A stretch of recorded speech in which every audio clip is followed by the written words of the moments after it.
Assalamualaikum warahmatullahi wabarakatuh. Bagaimana kabarnya teman-teman semua? Semoga semuanya tetap sehat ya. Jadi ini ada pertanyaan tentang Bu, apa sih bedanya bentuk negara dengan bentuk pemerintahan seperti itu. Oke, hari ini kita akan bahas itu dulu ya.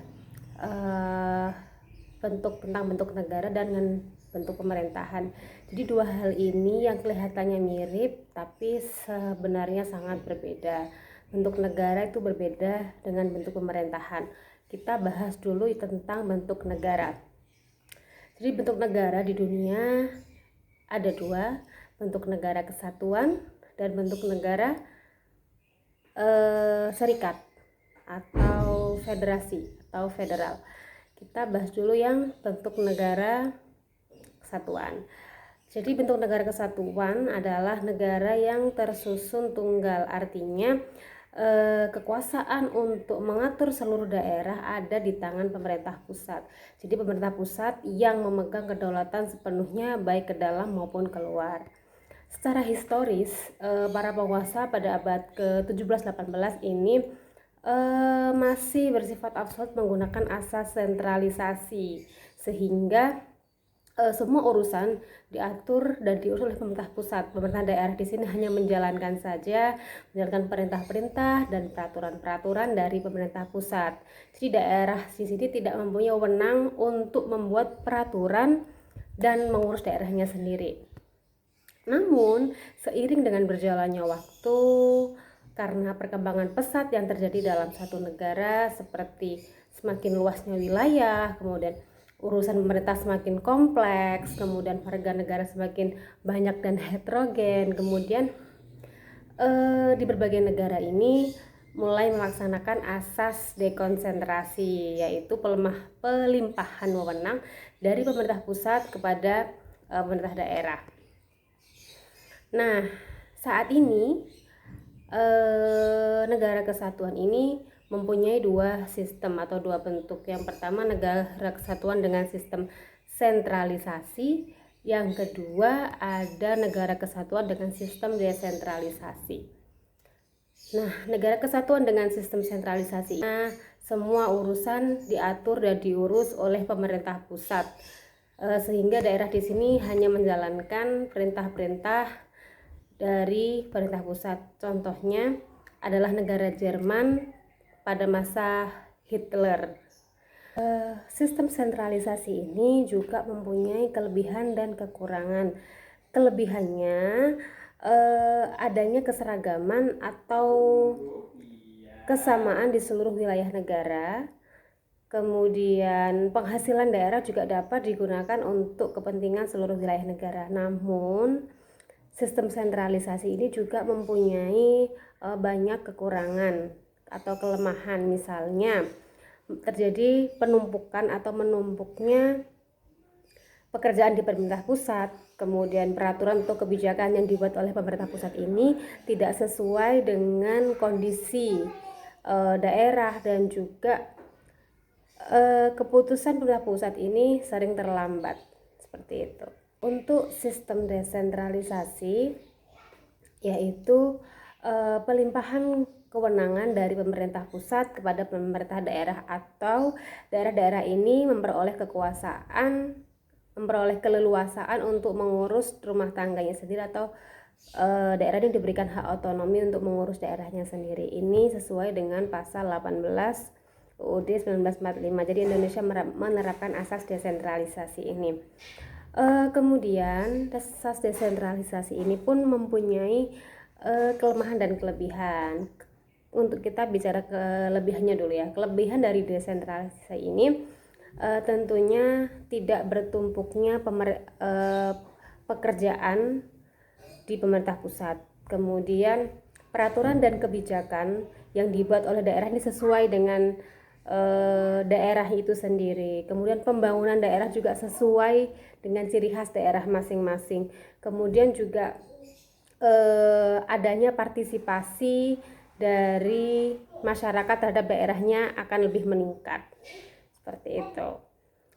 Dan kekurangannya untuk sistem desentralisasi ini, ketidakseragaman peraturan dan kebijakan antara daerah satu dengan daerah yang lain, kemudian juga kemajuan perkembangan tiap-tiap daerah itu pasti berbeda-beda. Seperti itu. Itu tadi kita berbicara tentang bentuk negara kesatuan. Sekarang adalah bentuk negara serikat. Bentuk negara serikat atau ada yang menyebutnya adalah federasi atau federal, negara federal, yaitu negara yang bersusun jamak. Maksudnya negara ini terdiri dari beberapa negara yang semula telah berdiri sendiri sebagai negara yang merdeka dan berdaulat, mempunyai undang-undang dasar sendiri serta pemerintahan sendiri. Kemudian negara-negara bagian ini menyerahkan sejumlah tugas dan wewenangnya untuk diselenggarakan oleh pemerintah federal, sedangkan urusan-urusan lain tetap menjadi kewenangan negara bagian. Nah, dalam negara serikat ini, pemerintah negara bagian itu bukan bawahan dari negara federal dan juga tidak bertanggung jawab terhadap pemerintahan federal. Contoh dari negara federal yaitu ada Amerika Serikat, Swiss, Kanada, Australia, dan lain sebagainya.